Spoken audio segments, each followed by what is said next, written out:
saya menangkap peluang untuk pariwisata juga. Jadi satu ID akan membuat masker dengan lurik dan batik Banyumas. Saya sumbangkan gratis ke PKK struktural RSUD, pakai semua. Nah, jadi itu malah kita manfaatkan. Ya, kita tidak usah. Nah, yang kedua, sekali-sekali teman-teman itu wisata religi ke rumah sakit. Bahwa corona itu bagian kecil, yang namanya pneumonia yang gejalanya mirip dengan dengan corona ini jumlahnya tiap hari lebih dari 10 gitu. Jadi sebenarnya ya memang ini yang namanya media massa sama sosmed ini yang memang sangat membuat ini begitu booming dan hoax dan membuat resah.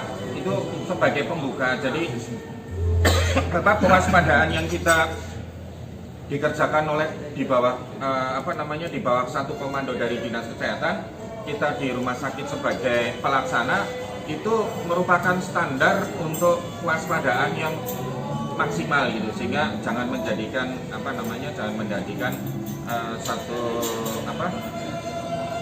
kecemasan yang berlebihan. Kemudian izin melaporkan 2 pasien yang sedang dirawat di RSUD Banyumas.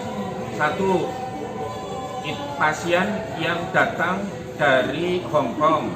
Pasiennya datang tanggal 26 Februari, sudah diimigrasi, kemudian clear di kesehatan imigrasi, 27 sampai rumah, kemudian tanggal 2 hari Senin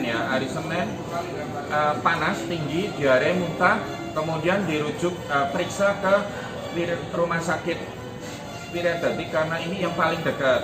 Kemudian kebetulan spesialis parunya adalah dari RSUD Banyumas, sehingga ada istilahnya pemantauan dan pengawasan, tadi sudah disampaikan.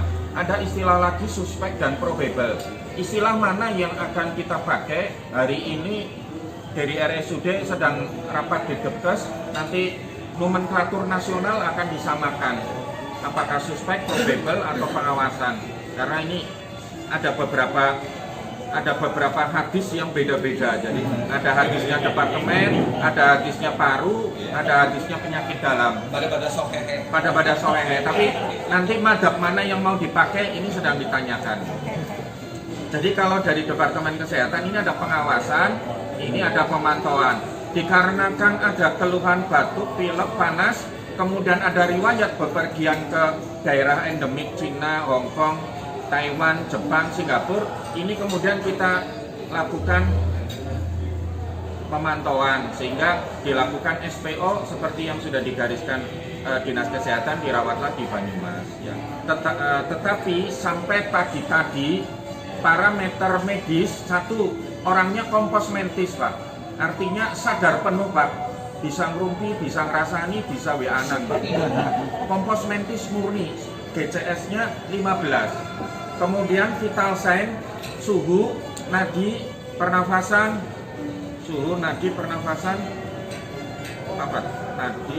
tensi, itu sudah normal semua.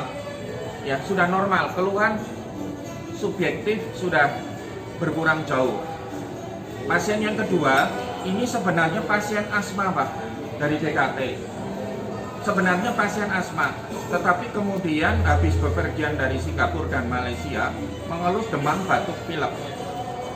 Nah, karena ada 2 kriteria itu, oleh dokter spesialis parunya juga dianggap perlu pemantauan, kirimlah ke sana. Vital sign, tensi, nadi, kemudian pernafasan yang jadikan patokan sesek, kemudian suhu juga sudah normal hari ini. Nah, kami 2 sampel sudah dikirim ke Jakarta, yang kiriman dari BKT karena masuk tadi sore, malam sudah kami kirim. Kemudian yang dari rujukan dari Wiradadi kemarinnya sudah dikirim, janjinya 48 jam jadi. Ya, jadi janjinya. Nah, ketika nanti hasilnya negatif seperti disampaikan oleh Bapak Kepala Dinas, kita terapinya hanya simptomatis. Jadi hanya berupa ngobati keluhannya. batuk kita kasih obat batuk, mumet kita kasih obat mumet, ya. Kalau nanti kepengen tidur tempat enak ya saya minta Pak Haris pasiennya gitu dari isolasi nanti ke Aston misalnya. Ya jadi pengobatannya hanya sesuai keluhan saja. Tetapi kalau memang nanti positif, secara medis sudah ada SPO-nya, ya sudah SPO-nya. Apakah perlu antibiotik, apakah perlu antiviral, ya nanti sudah bagian spesialis paru dan tim. Ya kemudian seandainya ada penurunan kesadaran, ada infeksi yang berlebihan, sepsis, kami sudah siapkan ICU-nya. Jadi mohon maaf, pasien dalam kondisi sangat standar baik, ya artinya tidak perlu menimbulkan suatu keresahan. Ini adalah SPO SPO pemantauan yang memang harus dijalankan, dan Dinas Kesehatan dan Rumah Sakit Banyumas melakukan pemantauan dengan standar yang maksimal. Itu menurut kami malah justru bagus. Jangan dibalik bahwa itu menjadikan sebuah kecemasan di masyarakat. Jadi clear kondisi pasien, sadar panas sudah tidak, sesek sudah tidak. Hari pagi ini visit ke dokter pagi tadi. Kemudian sekedar informasi, tadi sudah disampaikan oleh Pak Sadianto, ini virusnya ini namanya corona karena bentuknya kayak mahkota gitu, kayak matahari. Kemudian kenapa diberi novel? Karena memang belum terdeteksi spesifikasi secara jelas. Sebenarnya ini tahun 2003 sama 2012 ini sudah menimbulkan wabah SARS dan MERS. Ya sama, hanya beda RT atau beda genetik. Nah, jadi saya kira kita sudah punya standar yang pernah dulu gitu. Bahkan APD kami pun APD sisa dulu. Jadi ya kita sudah siap lah. Cuma memang nanti tugas dari Dinas Kesehatan dan dari kami menyampaikan kepada teman-teman sejawat di semua lini supaya tidak hiperdiagnosis gitu. Artinya betul-betul screeningnya dilakukan sehingga ada dua kepentingan. Di lapangan tidak panik, di rumah sakit nanti tidak kebanjiran pasien di mana diagnosisnya terlalu berlebihan gitu. Apalagi ini ada satu dari Kebumen katanya juga mau mengirim gitu, tetapi riwayat bepergian ke luar negerinya belum pasti, sehingga hal-hal yang seperti itu nanti perlu juga kita koordinasikan.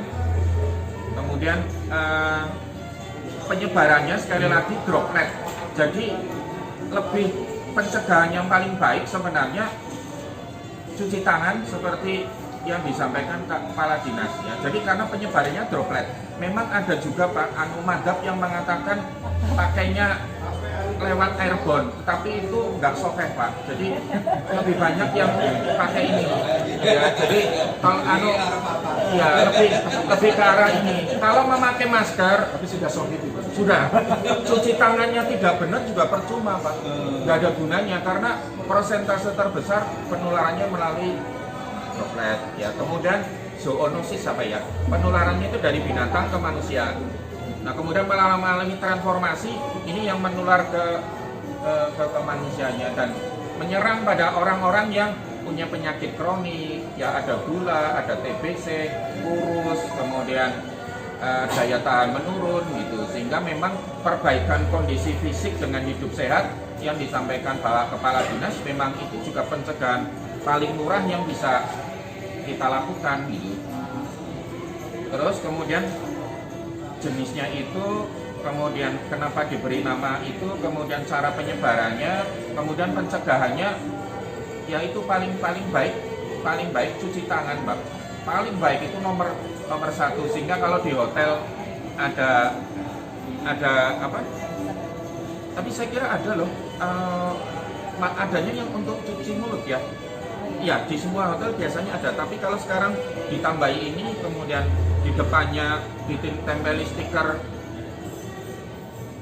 ditempeli stiker Haris gitu ya, misalnya harus cuci tangan gitu, aja panik R raut sing resik misalnya, itu tidak lebih baik gitu ya.